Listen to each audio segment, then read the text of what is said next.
कहानी के शुरू में हमें दो बच्चों को दिखाया जाता है जिनका इस दुनिया में कोई भी नहीं था। एक आदमी इन बच्चों को खरीदकर अपना गुलाम बना लेता है, जिसके बाद इनकी जिंदगी में और भी ज्यादा मुश्किलात आ चुकी थी। इनकी जिंदगी गुजर तो रही थी पर बहुत ज्यादा इन पर जुल्म किया जाता था। इनसे वो आदमी हर किस्म का काम करवाता था। उन दोनों बच्चों की जिंदगी मुश्किल तो थी पर दोनों एक दूसरे का ख्याल रखते थे और उनके ख्वाब सोच सब एक जैसी थी और बड़े होकर एक अच्छा जनरल बनना चाहते थे। ये लकड़ियाँ काटते और उन्हें जमा करते थे, फिर जिसके बाद वो उन्हीं लकड़ियों से लड़ने की प्रैक्टिस करते और कई सालों से वो एक साथ ट्रेनिंग कर रहे थे। वो लड़ने की प्रैक्टिस इसलिए करते थे ताकि वो एक अच्छा सिपाही बन सके और अपनी लकड़ी से बनी हुई तलवारों का इस्तेमाल भी बहुत अच्छी तरह से करने लगे थे। एक दिन जब वो ट्रेनिंग कर रहे थे तभी वहाँ पर एक जनरल आ जाता है जो इन दोनों को लड़ते देखता है और फिर वो उस आदमी के पास जाता है जिसने इनको खरीदा था। वो कहता है, हमारा किंगडम, हमारा राज्य पूरे मुल्क से अच्छे अच्छे सिपाही ढूंढ रहे हैं और मैं चाहता हूँ जो अभी मैंने लड़ते हुए दो लड़कों को देखा उनमें से एक को अपने साथ ले जाना चाहता हूँ ताकि वो साथ जाकर एक अच्छी ट्रेनिंग ले, हमारे अच्छे और बेहतरीन सिपाहियों में शामिल हो जाए। मगर ये बात सिर्फ एक ही के लिए थी। यहाँ पर जिसका नाम ली था वो बहुत खुश होता है और अपने दोस्त से कहता है कि तुम्हारे पास मौका है अपनी फाइटिंग स्किल्स, लड़ाई की महारत दिखाने का। तुम जाओ इनके साथ, मैं बहुत खुश हूँ। चलो, हम में से एक का ख्वाब तो पूरा होने जा रहा है। फिर उसी रात ये लोग आखिरी बार लड़ते हैं क्योंकि सुबह को ये लोग अलग होने वाले थे। ली अपने दोस्त से कहता है कि मैं ट्रेनिंग करूंगा और कोशिश करूंगा कि एक अच्छा फाइटर बनकर तुम तक पहुँच सकूँ, जिससे मेरा भी सपना पूरा हो जाएगा। ली अपने दोस्त के जाने के बाद बहुत ज्यादा मेहनत करता है। वो अब पहाड़ों में भी जाकर अपनी ट्रेनिंग करता है और देखते ही देखते लड़ने में इतना माहिर हो जाता है कि वो अपनी लकड़ी की तलवार से पत्थर को भी तोड़ सकता था।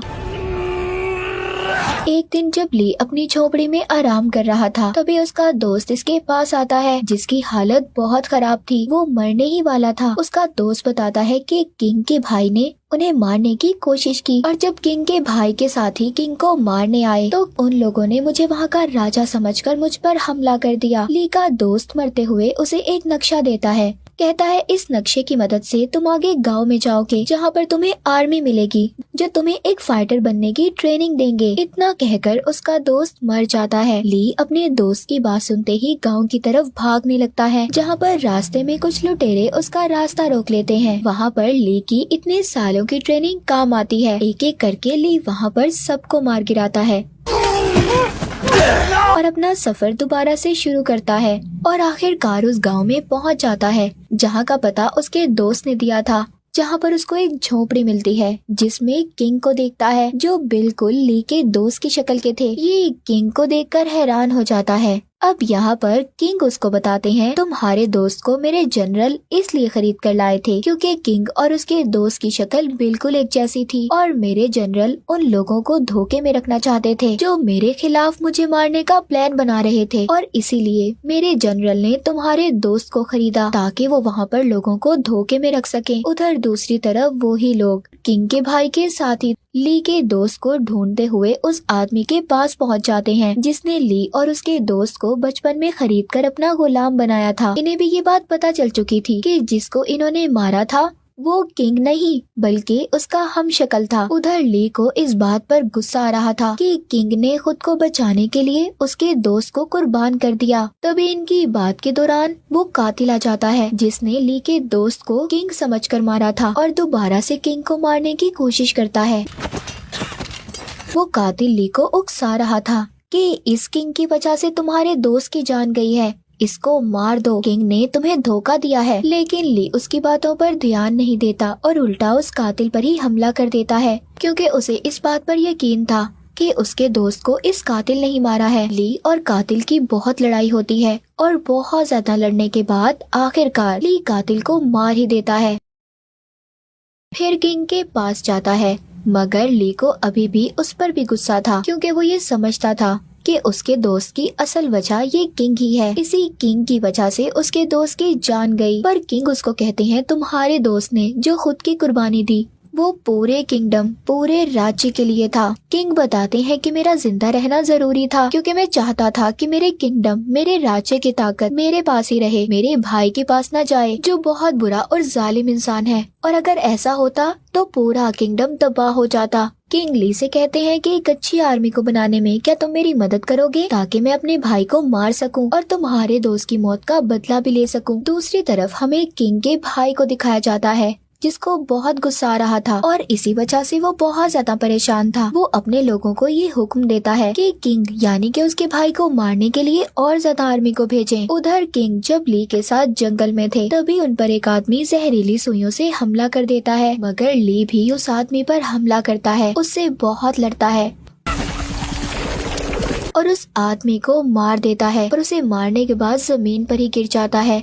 ली बेहोश हो गया था क्योंकि एक जहरीली सुई उसे भी लग गई थी, पर उसकी खुशकिस्मती ये थी कि किंग उसको बचा लेते हैं और उसकी उस वक्त तक देखभाल करते हैं जब तक वो ठीक नहीं हो जाता। एक दिन बहुत सारी आर्मी इनके पास आती है जिन्हें दोनों देखकर डर जाते हैं, पर बाद में इन्हें पता चलता है कि ये तो उसी जनरल के सिपाही थे जिसने ली के दोस्त को खरीदा था। वो किंग का खास आदमी था और अपनी वफादारी की अभी भी कसम खाता है कि उसने किंग से कोई गद्दारी नहीं की। और फिर वो किंग से ये वादा करता है कि वो उन्हें उनका रॉयल थ्रोन, उनका कीमती पत्थर उन्हें वापस दिलवाने में उनकी मदद करेगा। उधर किंग का भाई जो अभी तक किंग को मारने में कामयाब तो नहीं हो सका था, पर फिर भी वो अपनी सारी आर्मी के सामने ये ऐलान कर देता है कि वो अब पूरे किंगडम का राजा है, इसीलिए वो किंग को भी मारना चाहता था। दूसरी तरफ किंग बहुत दुखी थे क्योंकि उनकी आर्मी उनके भाई की आर्मी से बहुत कम थी, इसी तरह वो उनका मुकाबला नहीं कर पाते। अब किंग का जनरल